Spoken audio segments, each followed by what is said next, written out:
இந்த உலகத்துல நாம் மற்றவர்களுக்கு உதவி செய்தாலும், மற்றவர்களுக்கு நாம் உணவு அளித்தாலும், மற்றவர்களுக்கு அன்பா இருந்தாலும் போதும் பரலோகத்திற்குள்ள நுழைய முடியும் அப்படின்னு சொல்லுகிற ஒரு கூட்டம் இருக்கு. அதாவது இயேசு கிறிஸ்துவை ஏற்றுக்கொள்ளணும்ன்ற அவசியம் இல்லை, ஞான ஸ்நானம் எடுக்க வேண்டிய அவசியம் இல்லை, திருவிருந்துல பங்கு பெறணும்னு அவசியம் இல்லை, தேவனுடைய வேத வார்த்தைகளின் பிரகாரமாய் நடக்க வேண்டிய அவசியம் இல்லை.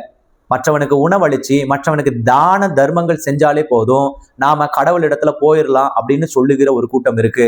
அவர்களுக்கான பதில் என்ன தெரியுமா? இந்த உலகத்தின் தேவன் உன் கண்களை குருடாக்கி வைத்திருக்கிறான். ஒரு போதும் நீ தானம் தர்மம் செய்வதனால பரலோகத்துக்கு போக முடியாது. நீ இருப்பதை மற்றவனுக்கு ஏழைகளுக்கு கொடுப்பதனால பரலோகத்துக்கு போக முடியாது.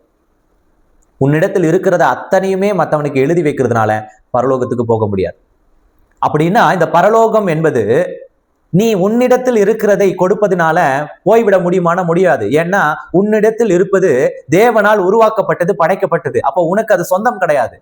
அப்போ என்னிடத்தில் எது இருக்குன்னா என்னுடைய ஆத்துமா, அந்த ஆத்துமா புதிதாகிறதுனாலே, அந்த ஆத்துமா புதுசாகி நாம் ஆண்டவருடைய கற்பனைகளை, அவருடைய வசனத்தை, அவருடைய திட்டங்களை ஏற்றுக்கொண்டாலே ஒழிய பரலோகத்துக்குள்ள நுழைய முடியாது.